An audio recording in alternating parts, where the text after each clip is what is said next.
Donc, voilà, une personne que je n'avais pas encore rencontrée à Parapsy, qui vient du Sud, Annick Maury. Et Blue Angel, ça veut dire quoi, Blue Angel? Alors Blue Angel, ben, en fait, on va dire en début de carrière, c'est un nom qui me résonnait, Oui, voilà. voilà. Mm. Donc c'est resté parce qu'en fait, il y avait des gens qui me connaissaient sous Blue Angel et puis m'affirmant dans ce que je suis en totalité, j'ai choisi mon nom patronymique de Oui, bah naissance. oui, c'est vrai que c'est assez rare. Voilà. C'est un peu la mode de prendre des pseudos, etc. Donc bon, j'ai gardé Blue Angel parce que certaines personnes me connaissent sous Oui, le nom de voilà. Blue Angel, mais j'assume complètement être Annick Maury dans ce que je fais en totalité, dans ce que je suis. C'est un hommage à Marlène Dietrich, à l'Ange Bleu. Oui. Non, pas spécialement, mais la symbolique de l'ange, c'est en tous les cas en termes d'akasha et de la mémoire de la conscience universelle, puisque je suis spécialisée notamment, entre autres, là-dedans. Les anges sont euh, les premiers escaliers de l'ouverture, on va dire, des portes de la spiritualité. Voilà, donc c'est un accès, c'est un des premiers accès, ils ont un rôle très important, les anges, puisque ce sont ceux qui sont proches de l'humain et qui ouvrent les consciences et qui permettent la première élévation de l'humain vers la spiritualité. Comment est-ce qu'on distingue les anges et ce qu'on appelle les esprits? Alors, un esprit, c'est ce qu'on appelle une entité, Oui. hein, une entité qui peut être défunte, enfin qui est défunte. Hein. Après, il y a différents esprits, hein. Il y a des esprits positifs et des esprits négatifs, comme chez les gens. Hein. Et ça n'a absolument rien à voir avec les anges. Ah oui. Voilà. Les esprits, c'est toujours des gens qui ont connu la vie sur Terre. Voilà, les esprits qu'on appelle entités, mais qui peuvent aussi devenir des gardiens, hein, parce qu'ils font le choix de ne pas se réincarner. Mais à ce moment-là, ils demandent, c'est une demande qu'ils font, de pouvoir être gardiens. Ils ne sont pas forcément gardiens de leur famille, enfin, des êtres qui sont restés sur la Terre et qui sont en lien de parentalité avec eux, de leur, voilà. Mais ça arrive régulièrement qu'il y a un lien qui se crée, qu'on leur accorde de quand même venir et de pouvoir être guide des gens qu'ils ont connus de Ah leur vivant. d'accord, vous en savez des choses à ce niveau-là, parce Ouais. que c'était pas clair dans mon esprit. Par contre, les anges, ils ne sont pas passés par le stade de l'humain. Pas forcément, non. Ne devient pas ange qui veut. Alors vous êtes... alors justement, alors vous dites... donc les anges, il vaut mieux avoir un contact avec les anges qu'avec les esprits, à votre avis? Ce sont deux choses différentes. Oui. Après, c'est comme... je vais prendre un exemple très humain. Les pommes ne sont pas meilleures que les poires, c'est une question de goût, Hmm. c'est une question de sensibilité. Oui. Donc en fait, pour certaines personnes, communiquer avec un ange va plus résonner, ils vont se sentir plus en symbiose. Mais bon, on va dire qu'on est aussi dans un domaine judéo-chrétien où l'ange a sa résonance. Mais aller parler à un hindou d'un ange, il va vous dire bof, il va voir lui, il va parler d'une entité ou Ah, d'un être de lumière. Voilà, mais vous-même, en tant que médium, vous êtes aussi en contact avec les esprits, tout à fait. quand même. Oui, Oui. c'est ça, c'est quand Oui, même... puisqu'en plus je fais tout ce qui est nettoyage de lieux, Ah oui. Ah d'entités, je d'accord. suis passeur d'âme, Oui. voilà. Et je fais la communication aussi avec les défunts. Alors à propos de l'akasha, est-ce que vous avez déjà communiqué avec alors des entités, enfin des personnages de l'histoire, par exemple, Alors, qui ont je vais, vécu il y a quelques siècles? Parce que je, j'ai connu pas mal de, enfin, j'ai connu des médiums qui faisaient ça et c'était assez impressionnant. je vais vous dire que c'est pas un jeu auquel je me suis prêtée, mais ce que Oui, j'aime faire, c'est que quand je vais dans un lieu historique, je m'amuse à me connecter au lieu oui, et à l'akasha du lieu oui, et aux gens qui l'ont traversé. Donc mm, finalement, je traverse ces époques et c'est assez rigolo. oui. Et donc voilà, c'est ça. Mais c'est pas mal déjà. Mais moi, j'ai travaillé avec des médiums. Mais on peut le faire tout à fait. euh, Hein. On peut aller voir la mémoire de cette âme, oui, mais qui a eu un épisode, puisqu'en fait, ce sont des épisodes, oui. oui, nous sommes des entités qui venons expérimenter une vie d'humain et pas des humains qui expérimentons une spiritualité, ce qui est complètement différent. Donc on est d'abord une entité avant de s'incarner? Mais bien sûr, Ah oui, donc finalement, on est une âme qui venons faire un oui, épisode de vie humaine. oui, d'accord. Parce que tout à l'heure vous disiez que les entités s'étaient incarnées. Ils, Non, je vous donc ai, ils je sont vous à ai, la fois, ils sont dans les, ils vivent dans les deux mondes je en fait vous ai compte. dit que l'entité, c'était un défunt. À un moment Oui, donné, avait eu un passage sur Terre. oui. Donc à la base, cette entité était de toute façon une âme qui avait fait un Ah, choix d'accord, d'incarnation. d'accord, d'accord, oui, d'accord. Effectivement. Donc effectivement, c'est on passe constamment d'un monde à un autre, en fin de compte. On passe d'un monde à un autre, mais en fait, on change de véhicule, tout simplement. Oui. Le corps étant le véhicule qui Hmm. nous permet d'être humain aujourd'hui. Donc, de toute façon, aujourd'hui, il y a plein de courants qui nous disent, et des courants même scientifiques, où au niveau de la conscience, on s'aperçoit que la conscience, scientifiquement, existe au-delà du corps. Oui, Voilà. Voilà, en neurosciences, etc., il y a des changements, il y a oui. des évolutions qui se font de manière scientifique. Alors, mais dites-moi, alors, est-ce que dans parlons un peu de la connaissance du futur. Oui, bien sûr. Comment on accède à la connaissance du futur? Est-ce que les entités y accèdent d'une manière à leur façon? Est-ce qu'elles ont des Alors, connaissances sur ce qui peut se passer? Comment est-ce qu'on fait pour al- accéder à cette connaissance? moi, en termes de... Bon, je n'aime pas le terme de voyance, je préfère le terme de guidance spirituelle sur les choses qui se mettent en place pour demain, hein, mais c'est juste un jeu de mots. Disons que malheureusement, parfois ce mot voyance a été décrié au fil du temps, et que par rapport à mon intégrité, j'aime le terme de guidance spirituelle et d'accompagnement, parce que pour moi, chaque être humain garde quand même un libre arbitre.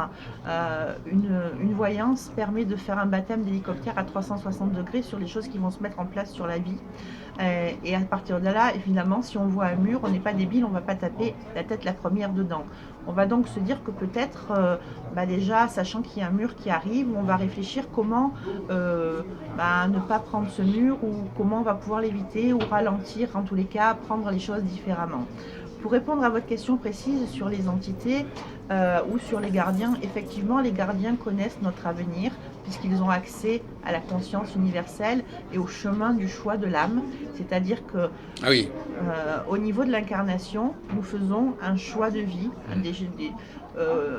comme l'histoire de la petite âme de l'écrivain anglais qui dit ben voilà, moi je choisis de m'incarner et je vais aller expérimenter le deuil, l'abandon, la folie, etc.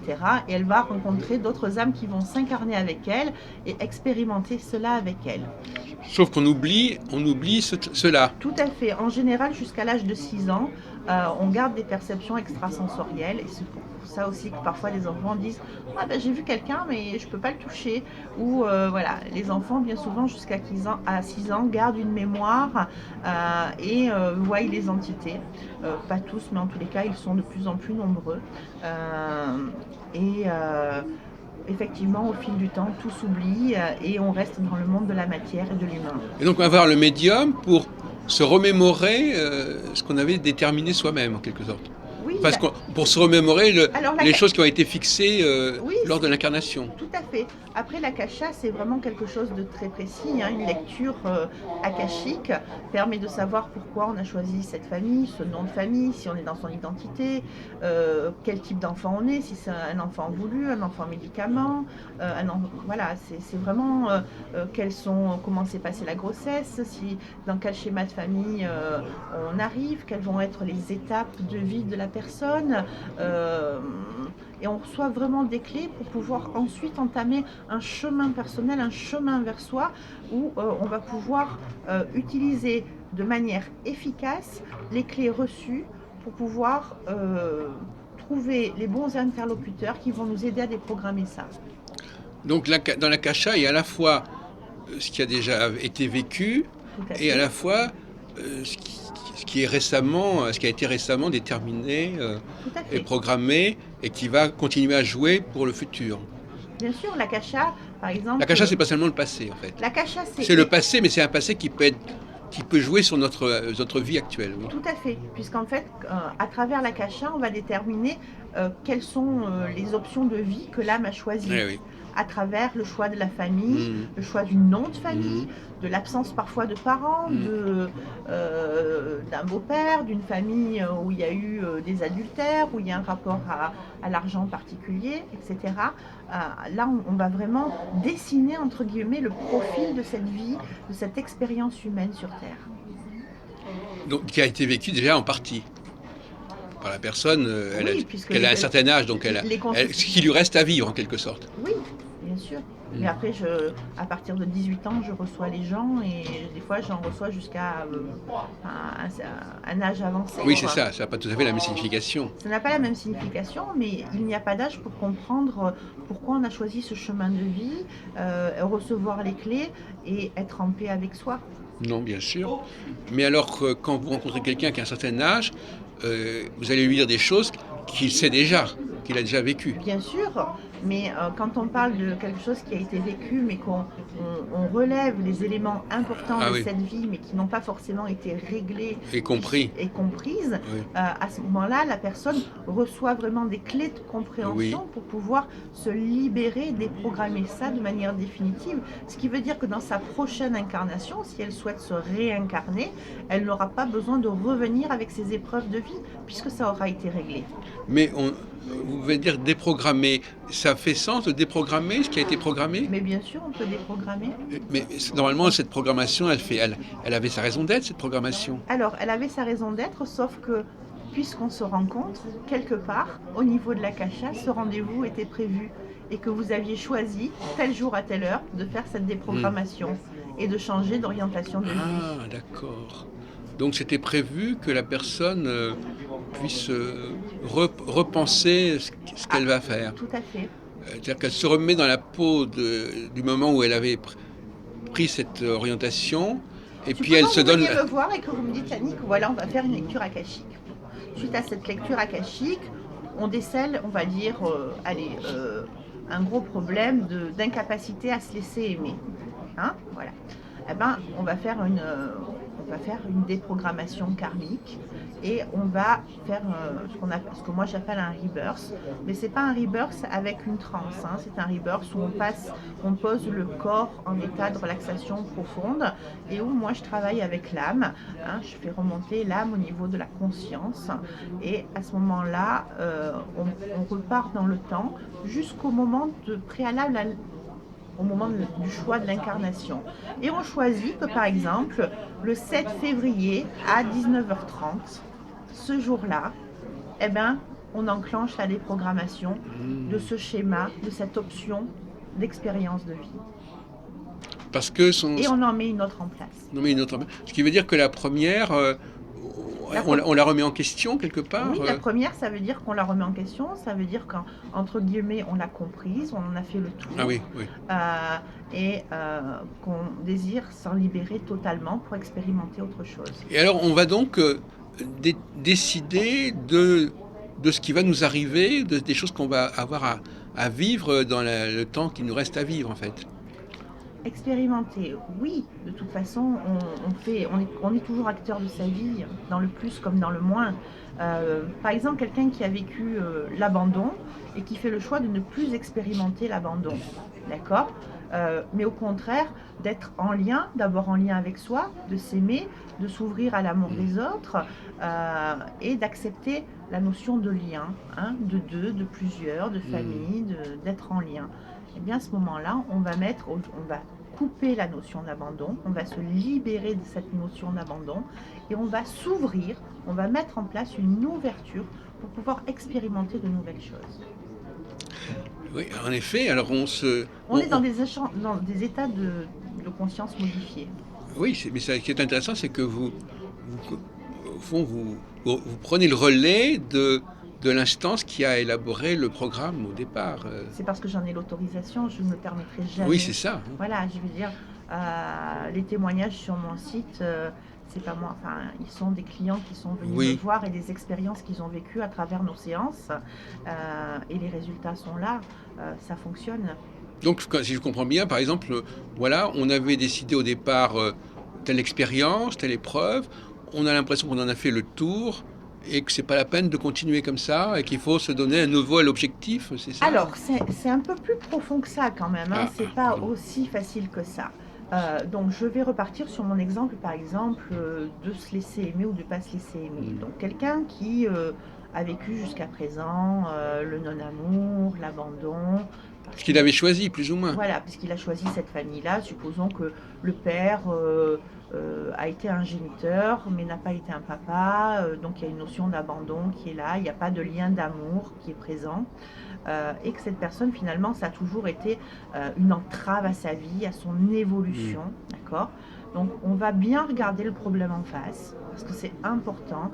Je suis tout à fait d'accord avec l'idée de la pensée positive et créatrice, mais il est important, selon moi, d'aller voir les choses en face et de voir le problème tel qu'il est, de le faire ressentir au niveau du cœur, de voir la peine que ça a pu nous vraiment nous faire expérimenter, nous faire vivre tout l'émotionnel et l'affect qui a pu être lié à ça.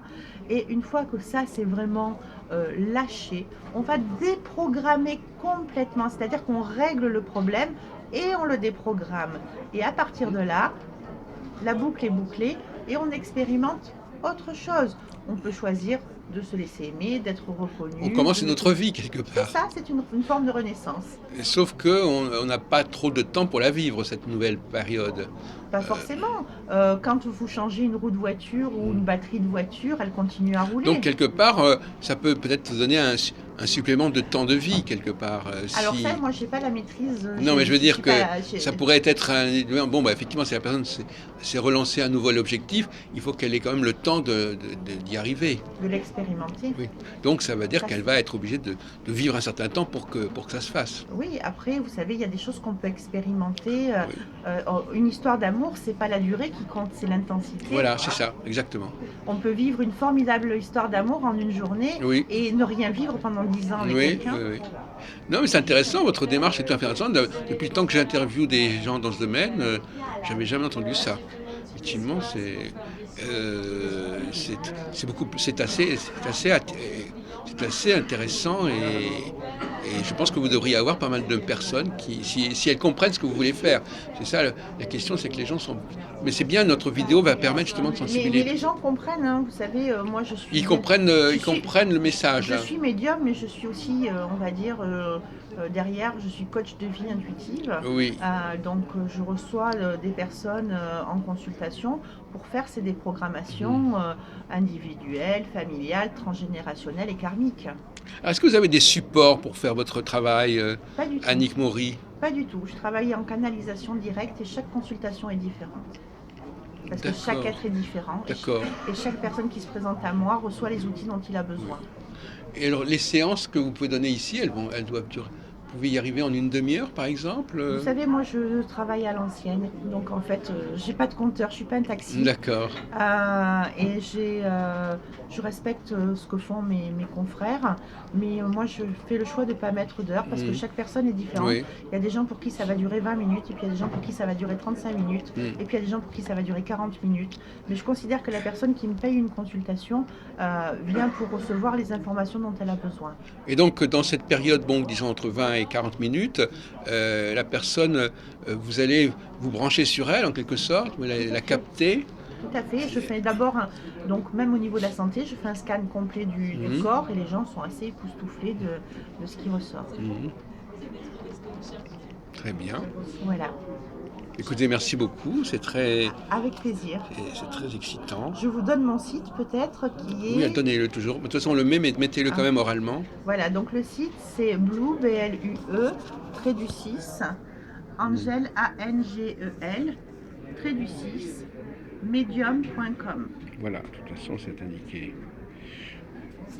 Vous avez bien fait de monter du sud pour nous apporter la sagesse qui manque peut-être à Paris. Merci beaucoup.